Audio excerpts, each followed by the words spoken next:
प्यारे बच्चों, 10th class में आपका स्वागत है। छुट्टी काफ़ी हो गई, काफ़ी दिन से चल रही है और हमें लगता है बहुत लोग प्रार्थना कर रहे थे कि खूब छुट्टी हो जाए, खूब छुट्टी हो जाए। हमें लगता है अब छुट्टी से पेट भर गया होगा और अगर नहीं भरा है तो थोड़ा और छुट्टी कर लीजिए, लेकिन बीच में मौका मिलता है तो थोड़ा पढ़ाई भी कर लिया जाए। और हम लोग देखेंगे, लाइट के बारे में बात कर रहे हैं, प्रकाश के बारे में बात कर रहे हैं 10th क्लास में। तो आपका सेकंड पार्ट के बारे में बात कर रहे हैं। तो हम चाहते हैं कि आज इमेज फॉर्मेशन को समझ लिया जाए कि जो मिरर से होता है यानी दर्पण से होता है वो इमेज फॉर्मेशन कैसे होता है, क्योंकि बेटा 10 के बाद 12 में भी काम लगेगा और फिर आप कंपटीशन भी देंगे, वहाँ पे भी काम लगेगा। तो छोटी छोटी चीज़ों को पकड़ते हुए चला जाए। तो सीधे टॉपिक पे आते हैं, खूब अच्छी तरह से क्लियर करने की कोशिश करेंगे, एक बार दो बार देख लेंगे और बहुत ही कूल माइंड होकर के पढ़िए, काफ़ी अच्छा लगेगा। देखते हैं हम लोग। तो हम लोग बात कर रहे हैं कि गोलीय दर्पण से प्रतिबिंब बनाने के नियम। कैसे इमेज बनेगी, उसके लिए रे देखनी पड़ेगी। मैंने आपसे कहा था कि जब किसी ऑब्जेक्ट से, किसी वस्तु से अगर मान लीजिए कोई रिफ्लेक्ट होकर लाइट लौटती है बेटा, तो हजारों लाखों करोड़ों रे चलती हैं, लेकिन रूल्स समझने के लिए हमको पहले एक रे देखना पड़ता है। तो देखते हैं एक रे कैसे होगी। कल की बात 1 मिनट में देख लेते हैं। कल की बात हम लोगों ने क्या किया था, जैसे मान लीजिए कि ये देखा था कि ये आपका ये दर्पण है, ये आपका कौन सा दर्पण है, ये अवतल दर्पण है। यहाँ पे ध्यान दीजिएगा, ये आपका गड्ढा है, इधर देखिएगा, तो ये अवतल पोर्शन है, ये उभरा हुआ भाग है, ये उत्तल पोर्शन है। यहाँ पे ध्यान देते हैं आप कि जैसे मान लीजिए लाइट आपका आएगी तो यहाँ पे रिफ्लेक्ट होगी और यहाँ से पूरी पॉलिश्ड है, यहाँ पे सिल्वरिंग की गई है। तो सीधे सीधे देखते हैं कि कैसे कैसे होगा। ये एक आपका अवतल दर्पण हो गया और इसका जो सबसे सेंटर वाला पॉइंट हो गया ये पोल हो गया। अगर इसका गोला बना दे, जिस गोले से ये कटा है बेटा, उसका सेंटर जो है वो आपका वक्रता केंद्र सी हो गया। इस लाइन को मिला दीजिए, ये आपकी प्रिंसिपल एक्सिस है, मुख्य अक्ष है।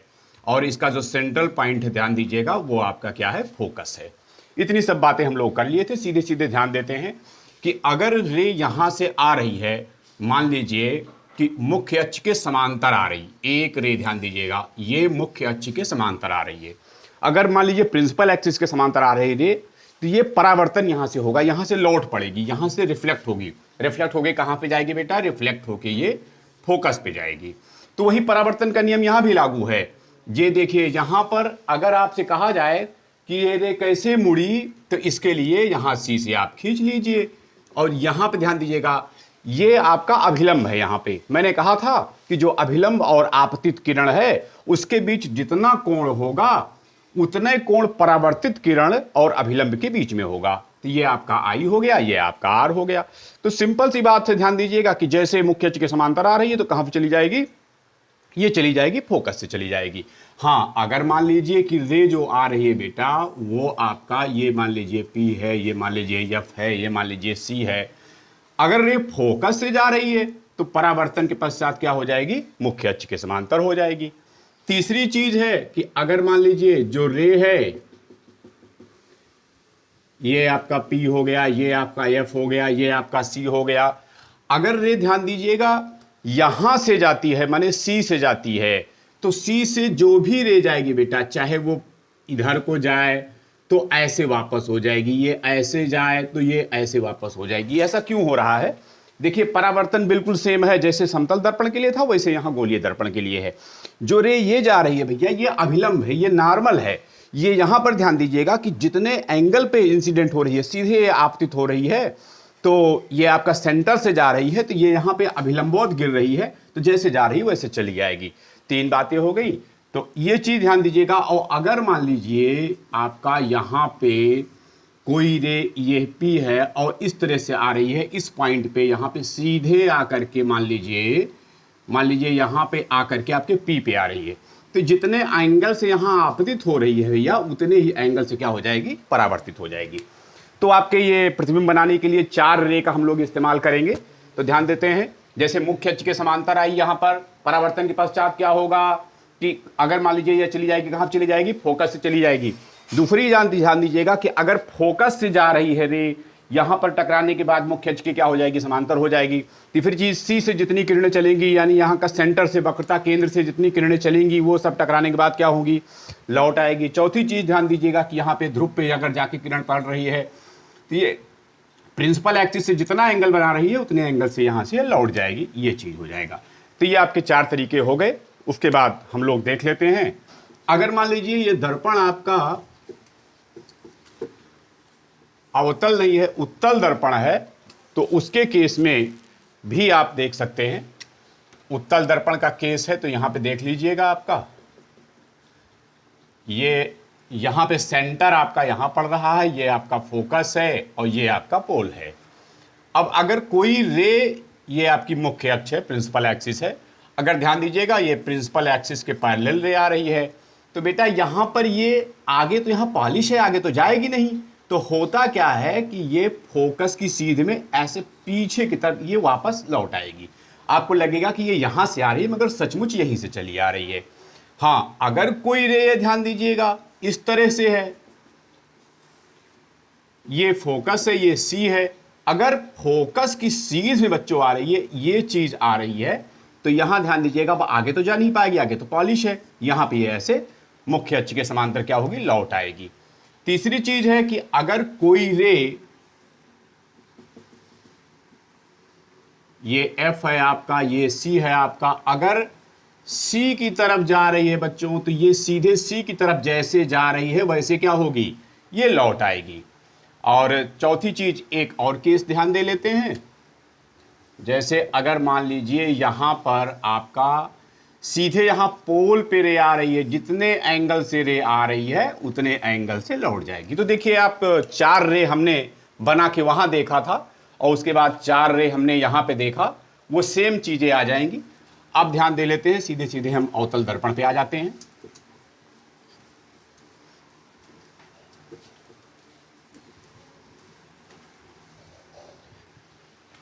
जो हमारा अवतल दर्पण है उससे प्रतिबिंब कैसे बनेगा, इस पर ध्यान देते हैं।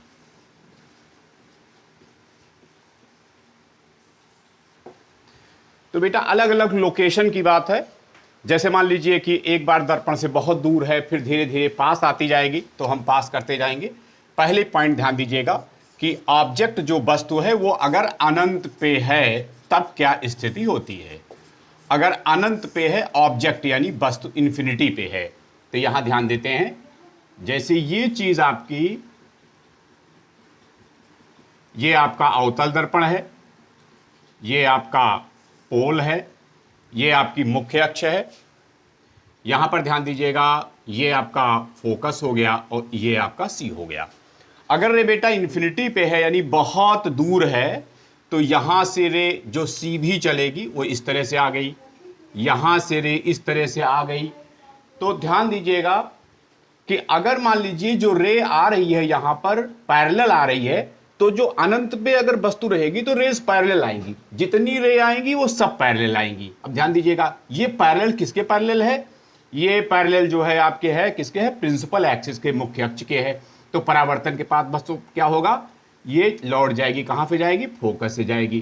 तो यहां देखिए बहुत छोटा सा इमेज बन रहा है, पॉइंट लाइक इमेज बन रहा है। हाँ, अगर मान लीजिए हम थोड़ा सा इसके पैरेलल कर देते हैं तो यहां पे छोटा सा इमेज बन जाएगा। यही चीज ध्यान देते हैं, इसी पे ज्यादा है, पॉइंट लाइक ऑब्जेक्ट है। अब अगर पूछा जाए कि भाई इसकी पोजीशन क्या है, इसकी साइज क्या है और इसका नेचर क्या है, तो बेटा ध्यान दीजिएगा, गौर करेंगे। पोजीशन, यहां पे जो ऑब्जेक्ट की पोजीशन थी, यानी वस्तु कहां पर थी, इन्फिनिटी पे थी। प्रतिबिंब जो बना वो कहां पे बना, फोकस पे बना। तो ये पोजीशन हो गई वो कहां पे हो गई, फोकस पे हो गई। साइज आप देख रहे हैं बिल्कुल पॉइंट लाइक है, बहुत छोटी इमेज बन रही है। देखिए ऑब्जेक्ट बहुत बड़ा है और इमेज बहुत छोटी बन रही है, तो पॉइंट लाइक इमेज है, साइज हो गया। जहां तक नेचर की बात है, रेज यहां वास्तव में मीट कर रही, देखिए किरणें यहां आई, रेज आई और यहां टकराने के बाद लौट गई, यहां पे इकट्ठा हो गई, तो ये वास्तव में किरणें यहां मीट कर रही है, वास्तव में यहां इमेज बन रहा है। तो बेटा यहां वास्तविक इमेज बनेगा, यानी रियल इमेज बनेगा। अब ये चीज है कि हम कह रहे हैं कि यहां उल्टा भी बनेगा, तो ये गौर करेंगे कि अगर कहते हैं कि इन्वर्टेड बनेगा, उल्टा बनेगा, तो आपको तो उल्टा दिखाई नहीं दे रहा है, ये पॉइंट लाइक ऑब्जेक्ट है, तो आपको उल्टा दिखा देते हैं 1 मिनट के लिए।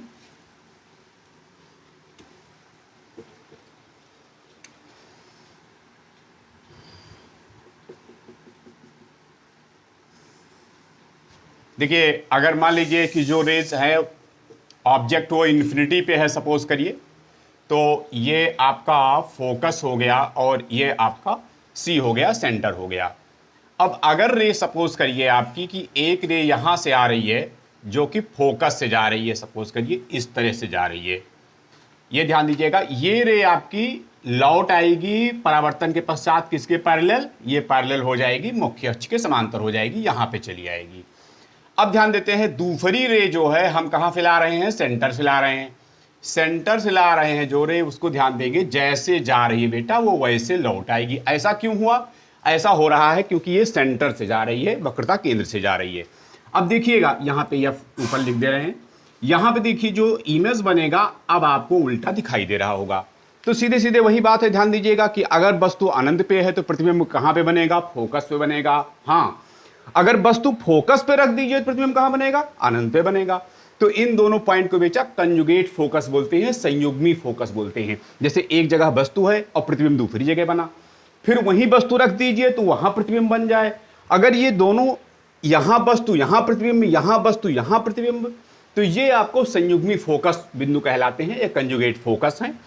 तो यहां पर ये आपका अनंत पे हो गया वस्तु अगर है, तो प्रतिबिंब की लोकेशन क्या है, प्रतिबिंब बना है आपका फोकस पे बना। उसके बाद अगर कहा जाए मान लीजिए कि साइज की बात क्या है, तो साइज देख रहे हैं आपकी बहुत छोटा है। तीसरी चीज है नेचर की बात की जाए तो ये आपका वास्तविक प्रतिबिंब है और उल्टा प्रतिबिंब है। ये अनंत की बात हो गई। अब ध्यान देते हैं अनंत और सी के बीच है, यानी बियॉन्ड सी है, माने सी से बाहर है।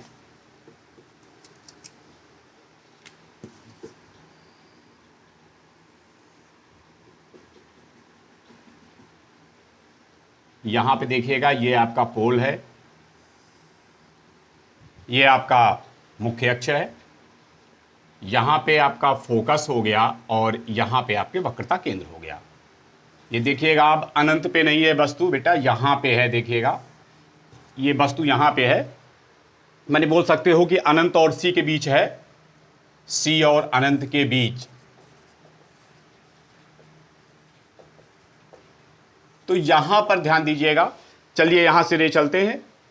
जो इमेज बनाना है हमको उसके लिए हमें दो रे चाहिए, तो पहले एक रे यहां से भेज देते हैं। एक रे कैसे भेज दें, पैरेलल भेज देते हैं। चलिए भाई ये रे हमने पैरेलल भेज दिया। अब बताइए ये कैसे आ रही है, मुख्य अक्ष के समांतर आ रही है।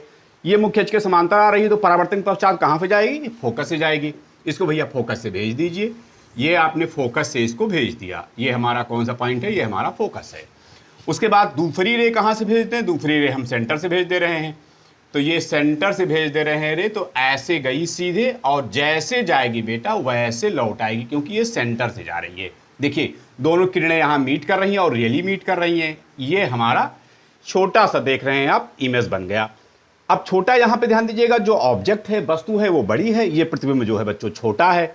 और बना कहां, सी और एफ के बीच।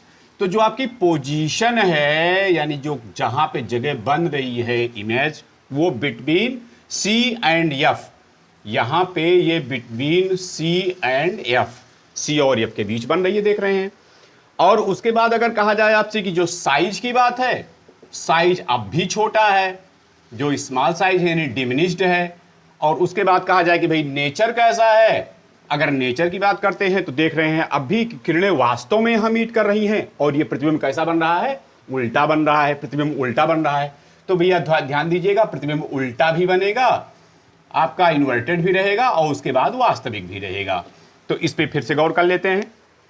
हमने कहा आपसे कि अब की बार जो वस्तु है वो बियॉन्ड सी है, यानी अनंत और सी के बीच में है। और जो आपका एक रे पैरेलल लाए यहां पे चली गई, फोकस पे चली गई, दूसरे रे सीधे सी से गई, सी से लौट आई वापस, यहां पर दोनों के बीच इमेज बना।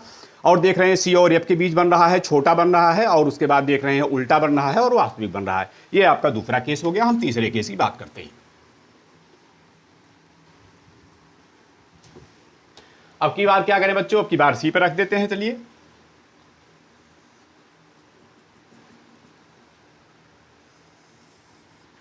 ये देखिए भाई पोल हो गया, ये आपका फोकस हो गया, ये आपका सी हो गया, वक्रता केंद्र हो गया।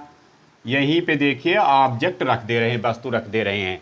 अब क्या करें, फिर से दो रे ले आएंगे। एक रे पैरेलल ले आइए, समांतर ले आइए मुख्य अक्ष के, और उसके बाद कहाँ से भेज दीजिए, फोकस से भेज दीजिए। फोकस से भेज दीजिए, यहां पर ध्यान दीजिएगा ये फोकस से रे चली गई। चलिए दूसरी रे क्या करें, दूसरी रे आपको फोकस से भेज दीजिए। अगर फोकस से जा रही है बेटा तो यहां पे फोकस पे गई और उसके बाद क्या हो जाएगी, परावर्तन के पश्चात मुख्य अक्ष के समांतर। चलिए आने दीजिए मुख्य अक्ष के समांतर, ये मुख्य अक्ष के समांतर आई, यहां पर मिल गई। देखिए यहां पर इमेज आपका फॉर्म हो गया। तो यहां पर ध्यान दे रहे हैं बेटा कि सी पे ही वस्तु रखी थी, सी पे ही प्रतिबिंब बना। और ध्यान देंगे दूसरी चीज की जो पोजीशन है, कहां बना, वस्तु कहां थी, वस्तु थी सी पे वक्रता केंद्र पे, प्रतिबिंब कहां बना, वही वक्रता केंद्र पे बना। दूसरी बात है, अगर पूछा जाए साइज भाई छोटा बना कि बड़ा बना, ना छोटा बना ना बड़ा बना, यानी बिल्कुल बराबर बना। तीसरी चीज ये है कि नेचर कैसा है, तो नेचर बच्चों एक तो उल्टा है और दूसरे क्या है, वास्तविक है। वास्तविक क्यों है, क्योंकि एक रे सीधे आई यहां से लौट गई यहां पे मुड़ी, और एक रे यहां फोकस से गई और उसके बाद समांतर हो गई यहां पे मिल गई। तो किरणें वास्तव में मीट कर रही हैं, यानी प्रतिबिंब कैसा बन गया, वास्तविक बन गया। अब अगर मान लीजिए कि ये आपका मिरर है, आपने सामने ले लिया और यहां पर अगर आपने ऑब्जेक्ट रखा और यहीं पे उल्टा इमेज बन गया और बिल्कुल बराबर, तो जान लेना बेटा यही सी है, यानी यही वक्रता केंद्र है। तो अभी ध्यान दीजिएगा, जब अनंत पे वस्तु रखी थी, बहुत बड़ी वस्तु थी, उसके सापेक्ष जो प्रतिबिंब बना था वो पॉइंट लाइक बना था, बहुत छोटा बना था। जब आपके वस्तु आ गई सी और अनंत के बीच तो भी प्रतिबिंब छोटा बना था। जब आप सी पर वस्तु रख दिए तो प्रतिबिंब क्या हो गया, बराबर हो गया। अब ध्यान दीजिएगा, अब सी के पास लाते हैं, ध्यान देंगे, अब हम सी से पास ला रहे हैं।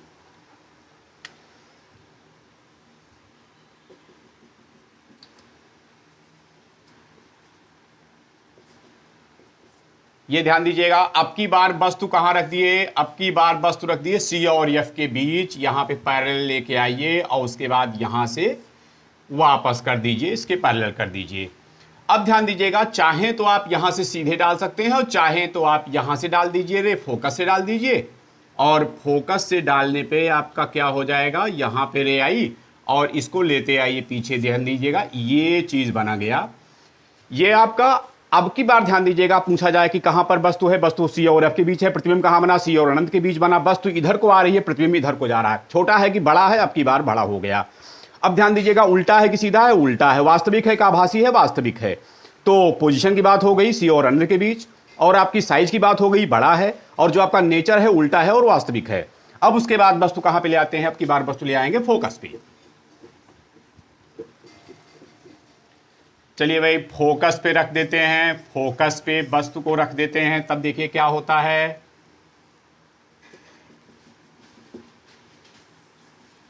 ये हमारा P है, ये हमारा F है, ये हमारा C है।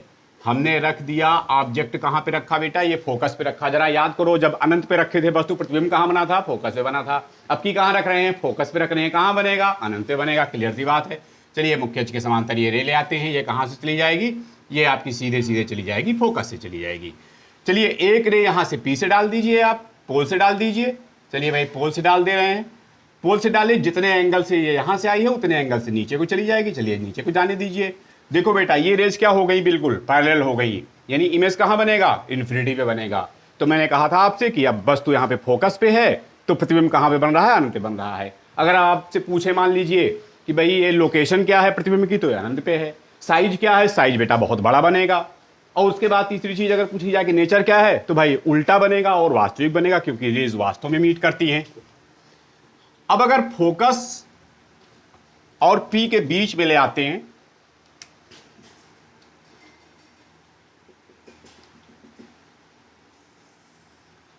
यहां पे ध्यान दीजिएगा P है, यहां पे ध्यान दीजिएगा F है, यहां पे ध्यान दीजिएगा C है। अब की बार वस्तु कहां ले आए, अब की बार चलिए C और F के बीच ले आए थे, अब की बार फोकस पे ले आए थे, फिर अब F और P के बीच में कर देते हैं। चलिए भाई यहीं पे कर देते हैं हम। यहां पर रे सीधे हमने डाला, ये बेटा मुख्य अक्ष के क्या है, समांतर है, कहां से जाएगी, ये फोकस से जाएगी। चलिए इसको फोकस से लौटा दीजिए। दूसरी रे कहां पे डाल देते हैं, P से डाल देते हैं। देखिए ये रे, ये एंगल बड़ा सा बन रहा है, तो नीचे भी बेटा बड़ा सा एंगल बना दीजिए। देखिए ऐसे कर दीजिए। अब जरा ध्यान दीजिएगा कि ये रे जिस तरह से लौट रही, ये रे जिस तरह से लौट रही, क्या आगे बढ़ाने में मिलेगी, नहीं मिलेगी। चलिए भाई इधर ले जाते हैं, इसके पीछे ले जाते हैं मिरर के। अब रेस तो असली में जा नहीं रही, मगर जो इधर से देखेगा उसे लगेगा कि रेस तो उधर से आ रही है। चलिए बढ़ाते हैं आगे।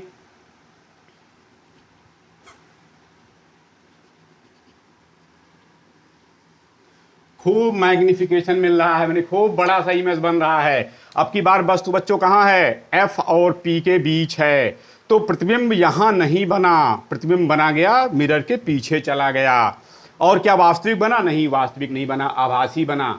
तो लोकेशन बताइए, लोकेशन तो आपकी सीधे सीधे भाई मिरर के आपके पीछे हो गई। और उसके बाद अगर पूछा जाए आपसे साइज, साइज भैया खूब बड़ा हो रहा है। तीसरी चीज नेचर पूछा जाता है, तो बच्चों नेचर के लिए ध्यान दीजिएगा, यहां पर वस्तु ये है तो उसके लिए अगर जो प्रतिबिंब बन रहा है वो सीधा बन रहा है और रेज वास्तव में यहां नहीं जाके मिल रही है। अगर यहां स्क्रीन लगा दोगे, पर्दा लगा दोगे तो कुछ नहीं मिलेगा। तो यहां पर ध्यान दीजिएगा कि ये सीधे इस पॉइंट पे हमें आभासी प्रतिबिंब प्राप्त हो रहा है, रियल इमेज नहीं मिल रहा है। तो जहां तक नेचर की बात है भैया, ये सीधा है और आभासी है। एक ही केस है अवतल दर्पण में जहां पर सीधा और आभासी प्रतिबिंब प्राप्त होता है। तो ध्यान दीजिएगा, अगर वस्तु सी के पहले है तो प्रतिबिंब जो बनेगा वो छोटा बनेगा। सी और एफ तक है तब ध्यान दीजिएगा प्रतिबिंब क्या बनेगा, छोटा बनेगा, सी पे बराबर बनेगा। और एफ की पी के बीच में अगर वस्तु है तो जो प्रतिबिंब बनेगा वो आभासी बनेगा और सीधा बनेगा। इस चीज को हमको ध्यान देना है। हाँ, बड़े साइज का बनेगा। तो ये हमारा हो गया, इस पर ध्यान दे देते हैं। वस्तु कहां से कहां तक थी, अनंत से लेकर के पी तक। और प्रतिबिंब कहां से कहां बना, अनंत से लेकर के एफ तक बना, या पी यहां से पीछे बना दर्पण के। बेटा एफ और पी के बीच कोई इमेज फॉर्मेशन नहीं हो रहा है। चलिए ये बात खत्म हो गई। हम ध्यान देते हैं उत्तल दर्पण से कैसे प्रतिबिंब बनाते हैं।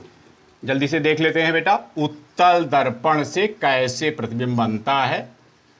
तो उत्तल दर्पण की हमने बात कर लिया था। अब ध्यान दीजिएगा, ये हमारा उत्तल दर्पण है। देखिए ये बेटा, ये इसकी मुख्य अक्ष है, ये इसका फोकस है, ये इसका वक्रता केंद्र है। चलिए इसको थोड़ा और आगे बढ़ा लेते हैं। यहां से भाई इन्फिनिटी पे है ऑब्जेक्ट, ऑब्जेक्ट बहुत दूर है। चलिए ले आते हैं रेस, एक रे ऐसे लेते आए, एक रे ऐसे लेते आए, पैरेलल लेते आए। ये ध्यान दीजिएगा, आगे यहाँ पे सिल्वरिंग की गई, आगे तो जा नहीं पाएगा, तो ये डैश डैश कर दीजिए। ये पीछे को ऐसे सीधे लौटा दीजिए, यहाँ पे सीधे भेज दीजिए और उसके बाद ये पीछे को लौटा दीजिए। माने इमेज कहाँ बना बेटा, फोकस पे बना। अगर पूछा जाए वस्तु कहाँ पे है, अनंत पे है। प्रतिबिंब कहाँ बना, फोकस पे बना। और पूछा जाए साइज क्या है, साइज बहुत छोटा है, बहुत ही डिमिनिश्ड है। पूछा जाए कि वास्तविक है कि आभासी है, यानी नेचर क्या है, तो प्रतिबिंब वास्तव में नहीं रेज मिल रही है, इसलिए आभासी प्रतिबिंब प्राप्त हो रहा है और सीधा प्रतिबिंब प्राप्त हो रहा है। तो ये आपकी अनंत की केस हो गई। अब अगर उसके बाद पास में आ गए तो क्या होगा, ध्यान दीजिएगा। अगर पास में आ गई यही वस्तु तो ये गौर करते हैं, ये हमारा P है, ये हमारा F है, ये हमारा C है। देखो बेटा यहाँ पे ऑब्जेक्ट ले आए, ऑब्जेक्ट से एक यहाँ पे ध्यान दीजिएगा, यहाँ पे एक पैरेलल रे डाला, मुख्य अक्ष के समांतर डाला। अब ये यहाँ पे तो जाएगी नहीं, आगे बढ़ेगी नहीं, ऐसे पीछे को लौट जाएगी। दूसरे रे कहाँ पे डाल दीजिए, दूसरी रे डालिए C की तरफ को, सीध में देखिए ये आगे जाएगी नहीं, यहीं से लौट आएगी। लेकिन ये आगे बढ़ाने पर देखिए C की तरफ को ये यहाँ पे मिल रही है। ये हमारा क्या बन रहा है, ये हमारा इमेज बन रहा है। अब ध्यान दीजिएगा कहाँ बन रहा है, तो P और F के बीच बन रहा है। छोटा बन रहा है कि बड़ा बन रहा है, छोटा बन रहा है। नेचर क्या है बेटा, नेचर आभासी है और सीधा है, वास्तव में किरणें यहाँ नहीं मीट कर रही हैं। अब अगर कोई बच्चा पूछे कि सर जी अगर ये पास में आ गई वस्तु तो क्या होगा, बेटा वस्तु पास में आ गई तो यहाँ पे हम मिटा दे रहे हैं। देखिए ये रे तो पैरेलल ही आ जाएगी, ये रे जैसे गई थी वैसे इस रे में कोई चेंज नहीं होगा। चलो दूसरी रे देखते हैं भाई। अगर हम दूसरी रे पे गौर करते हैं तो ये चीज ध्यान दीजिएगा, ये यहां से चली जाएगी और यहीं मिल जाएगी, यानी थोड़ा बेटा बड़ा बन गया, जरा सा फर्क पड़ेगा। इसका मतलब ये हुआ कि जैसे जैसे हम P की ओर आएंगे ये हमारा इमेज कहां से कहां आएगा, F से P की ओर आएगा, थोड़ा बड़ा होता जाएगा, कोई खास फर्क नहीं पड़ेगा, लेकिन रहेगा वस्तु से छोटा ही, ये ध्यान देना है। तो अगर अनंत पे वस्तु है तो प्रतिबिंब कहां बना, फोकस पे बना। अनंत से हम पास ले आएंगे, यहां पे P की तरफ लेके आएंगे तो जो इमेज है हमारा वो थोड़ा थोड़ा इधर को सरकेगा और थोड़ी थोड़ी साइज बढ़ेगी, मगर वो साइज क्या रहेगी, बहुत छोटी रहेगी। किससे, वस्तु से। इसका मतलब यह है कि अगर हम इसको ड्राइवर की सीट के बगल लगा दे पीछे देखने के लिए, तो बहुत दूर पे, अनंत बहुत दूरी, कई किलोमीटर पे है वस्तु, तब भी इमेज कहां बनेगा, फोकस पे बनेगा। जब हमारे पास वस्तु आती जाएगी तो प्रतिबिंब जरा जरा सा शिफ्ट होता जाएगा पास को। इसका मतलब है कि हम जो उत्तल दर्पण है बेटा, इसका उपयोग रियर व्यू मिरर के रूप में बड़ी आसानी से कर सकते हैं। और जहां तक उत्तल दर्पण की बात है तो इसका उपयोग हमने देख लिया। और अवतल दर्पण की उपयोग बात है तो अवतल दर्पण से आप ध्यान दीजिएगा कि जब फोकस पे रखते थे वस्तु तो फोकस पे रखने पे क्या होता था, वो पैरेलल कर देता था, मुख्य अक्ष के समांतर कर देता था। ध्यान दीजिएगा, अनंत पे प्रतिबिंब बन जाता था। तो जब अनंत पे प्रतिबिंब बन जाता था इसका मतलब क्या हुआ कि बीम को पैरेलल कर देता है। तो करते क्या है कि अगर हम बल्ब को फोकस पे रख देते हैं तो उसको वो क्या कर देता है, लाइट पड़ता है, अगर अवतल दर्पण है तो वो उसको पैरेलल बीम बना देता है। तो टार्च हो या सर्च लाइट हो वहां पे इस्तेमाल कर सकते हैं हम बड़ी आसानी से। और अगर मान लीजिए डेंटिस्ट यूज कर रहे हैं और चीज को बड़ा देखना चाहते हैं तो अवतल दर्पण का इस्तेमाल करके, आप जानते हैं उससे मैग्नीफाइंग बड़ा इमेज मिल जाता है, तो सीधे सीधे अवतल दर्पण का इस्तेमाल करके दांत में कोई चीज फंसी हुई बड़ी देख सकते हैं, आंख में चीज बड़ी देख सकते हैं, और उसके बाद अगर कान में कोई चीज है उसको भी बड़ी देख सकते हैं। तो ये आपका यूज हो गया। तो हमें ध्यान देना है कि जो हमारा अवतल दर्पण था उससे हमारे वास्तविक प्रतिबिंब बन रहे हैं, एक केस में आभासी प्रतिबिंब बन रहा है जब वस्तु कहां है एफ और पी के बीच। लेकिन उत्तल दर्पण में आप देख रहे हैं पूरा पूरा आपका आभासी प्रतिबिंब बन रहा है और जो इमेज बन रहा है वो छोटा बन रहा है। तो रियर व्यू के रूप में, रियर व्यू इमेज के रूप में क्या वो लिखेंगे, मान लीजिए बैक कैमरा देखना है अगर हमको ड्राइविंग सीट पे तो क्या करेंगे, हम उत्तल दर्पण का इस्तेमाल करेंगे।